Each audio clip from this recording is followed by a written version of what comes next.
Pada tahun ini, ada sekitar 800.000 kaum muslimin yang datang ke Baitul Haram untuk melaksanakan ibadah haji dari berbagai belahan dunia dan dari segenap penjuru bumi. Kita akan bersama 8 orang jamaah haji yang menempuh jarak lebih dari 800.000 km dari Bandung ke kota Mekah demi mewujudkan impian dan cita-cita mereka dan menjalani hari-hari terbaik seumur hidup mereka.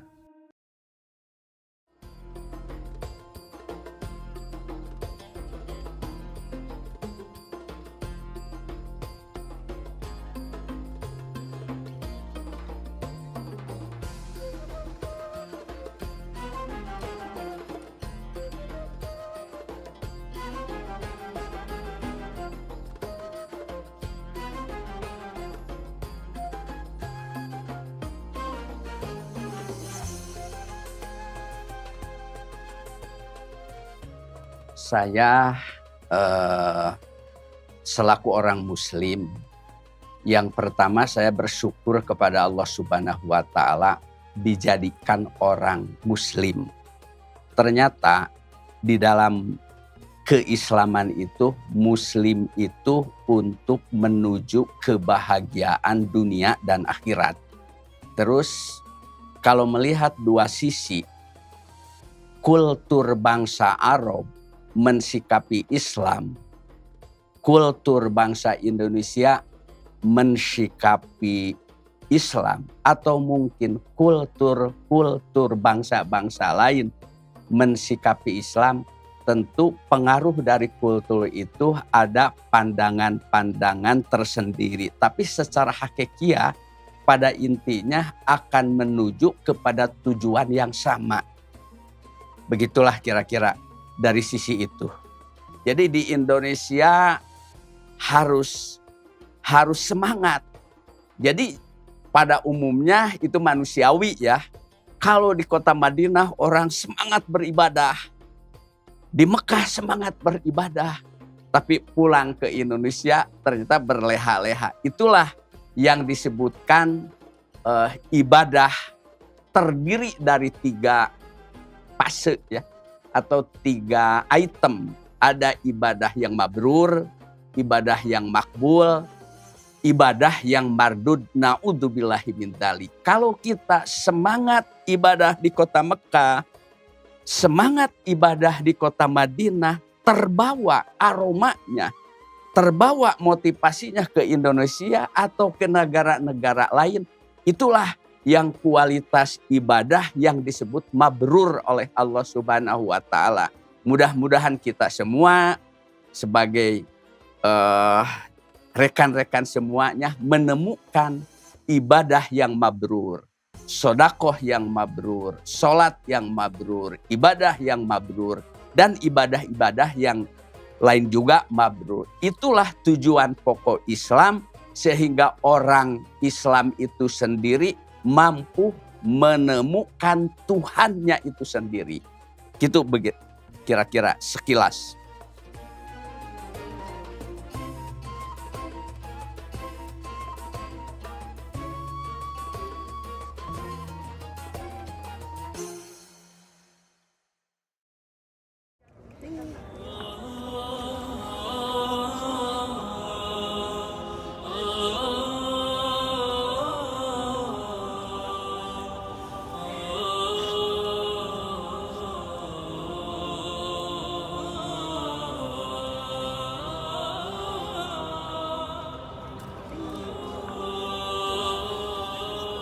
Pertama kali ziarah ke makam Rasulullah SAW, rasanya sangat menyentuh karena mungkin ini pertama kali bagi saya,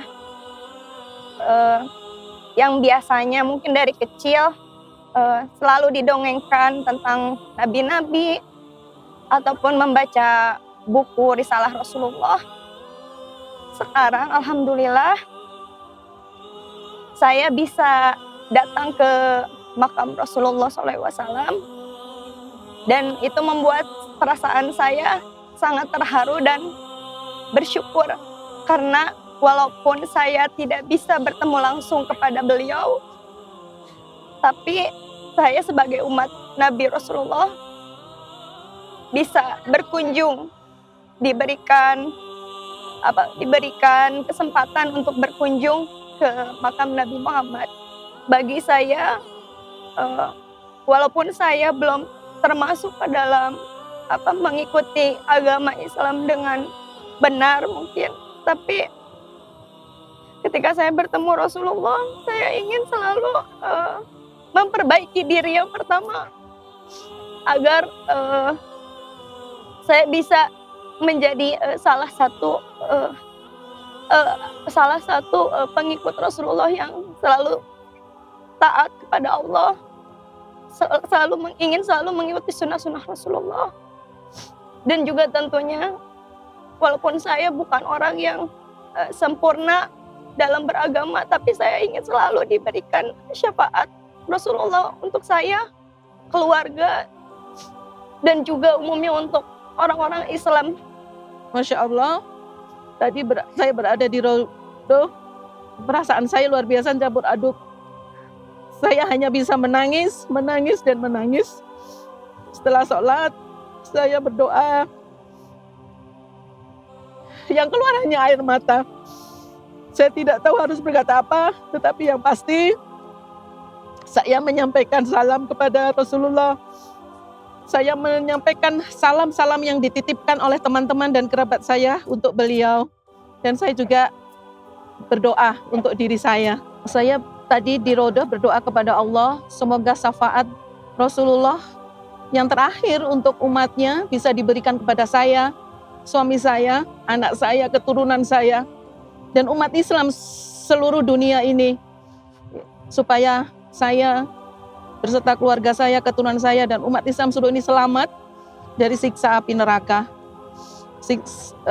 Dan semua dimasukkan ke dalam surganya. Itu yang saya panjatkan kepada Allah tadi. Alhamdulillah, setelah melaksanakan manasik ibadah haji dan umroh, kemudian diakhiri dengan tawaf wada, tawaf perpisahan dengan kota Makkah, perpisahan dengan Baitullah Al-Haram. Hari ini kita bisa mengunjungi Rasulullah SAW. Kita berziarah kepada manusia sempurna, manusia menjadi suri taudan kita semua. Alhamdulillah, kita juga bisa melaksanakan ibadah di Raudhah. Dan alhamdulillah tiba di Madinah, kota yang sangat luar biasa, kota yang sangat penuh dengan keberkahan. Mudah-mudahan ibadah haji dan umroh dan semua ibadah yang kami lakukan mendapatkan ridha Allah Subhanahu wa taala, mendapatkan pahala yang luar biasa dari Allah Subhanahu wa taala.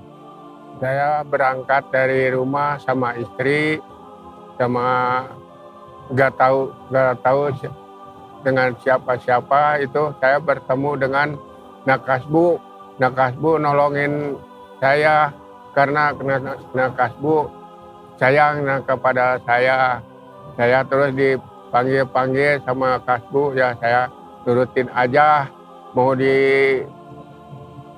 ditolongin sama saya, kan saya sudah tua, gak butuh pertolongan sama anak muda gitu.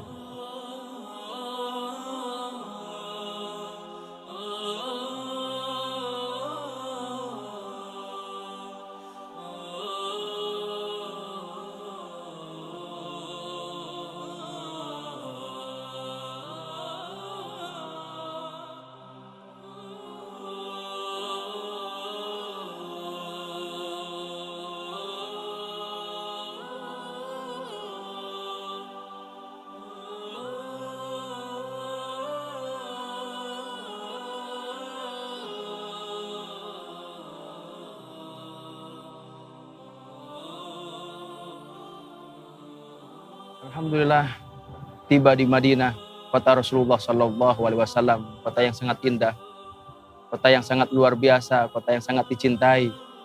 Dan alhamdulillah, kita barusan melaksanakan ziarah kepada Rasulullah SAW. Kita beribadah di Raudhah.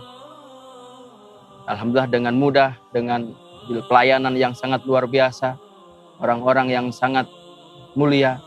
Mereka menyambut kami dengan begitu luar biasa. Tidak ada kata yang kami ucapkan kepada para penduduk Madinah Al-Munawwarah selain kami ucapkan jazakumullah ahsanal jaza atas sambutan mereka yang sangat luar biasa. Saya lagi bingung di Mekah. Akhirnya saya bertemu dengan anak kasbu. Terus saya ditolong sama anak kasbu. Terus lama-lama dia jadi seperti cucu sendiri. Mengaku sama saya terus dibawa kemana aja, mau ke hotel, mau kemana, didampingi sama anak kasbu, gitu aja. Oh, di Musdalifah sempat sakit, ditolongin sama anak kasbu. Saya sakit, memang sakit itu gak kebayang dari tadinya saya, terus ditolong sama kasbu, gitu.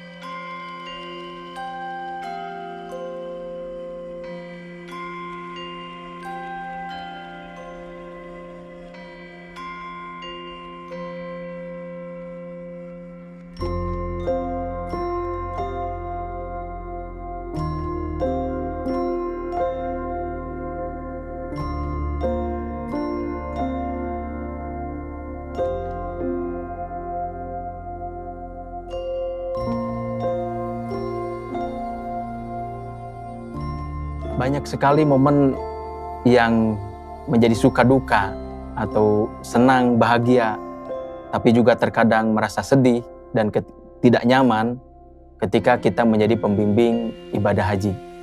Ada hal-hal yang lucu yang ada di jemaah.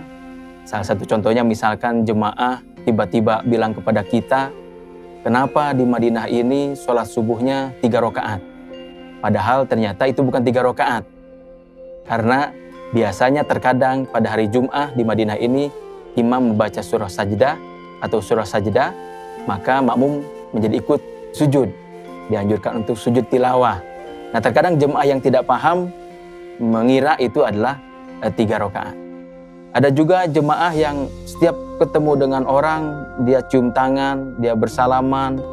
Ketika melihat orang Arab yang menggunakan jubah putih, memakai sorban, itu mereka cium tangan karena mereka mengira yang memakai jubah itu adalah ustadz. Karena biasanya di Indonesia yang memakai jubah itu atau memakai sorban rata-rata adalah seorang guru atau seorang ustadz. Nah, banyak hal-hal yang lucu yang kadang-kadang karena keluguan jemaah itu menjadi kebahagiaan atau kesenangan ketika kita membawa jemaah.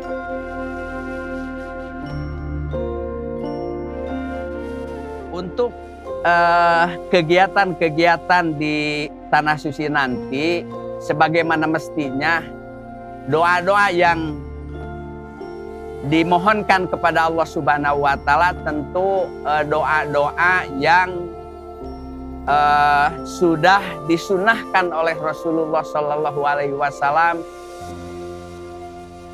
Saya sebagai pedagang, sebagaimana junjungan kita Rasulullah Shallallahu Alaihi Wasallam di dalam sejarah pernah menjadi pedagang, bahkan pernah membawa Islam ke negara-negara yang lain sambil berdagang. Nah, alhamdulillah wali-walinya Allah, para ulama-ulama Indonesia atau para waliullah dengan semangat juangnya, dengan semangat jihadnya membawa Islam ke tanah air Indonesia lewat mereka para mujahid-mujahid mereka membawa Islam ke tanah Indonesia. Dan saya bersyukur kepada Allah atas perjuangan mereka para mujahid yang membawa Islam ke Indonesia. Indonesia yang penduduknya tidak kurang dari 250 juta, 90% penduduk Indonesia memeluk agama Islam, sehingga itu tidak terlepas dari perjuangan para mujahid, perjuangan para waliullah, perjuangan para ulama, yang lebih dekat perjuangan para asatid kita. Mudah-mudahan beliau-beliau yang sudah membawa Islam menjadi rahmatan lil alamin untuk bangsa Indonesia, beliau-beliau ditempatkan oleh Allah di dalam ridhonya Allah, dan mudah-mudahan beliau dijaga oleh Allah, diberi pahala yang berlipat ganda. Ya Allah, ya Allah, ya Allah, saya sekarang mau pulang ke tanah air, dan ampunilah dosa kita semua dan lapangkan rezeki kita semua sehingga bisa berkali-kali datang ke Baitullah ini. Nah, itu pada umumnya doa ketika tawaf wada itu, doa dilontarkan itu. Dan alhamdulillah saya sering berdoa seperti itu, ditakdirkan oleh Allah lebih dari satu kali, bahkan berulang kali. Mungkin itu salah satu doa yang diijabah.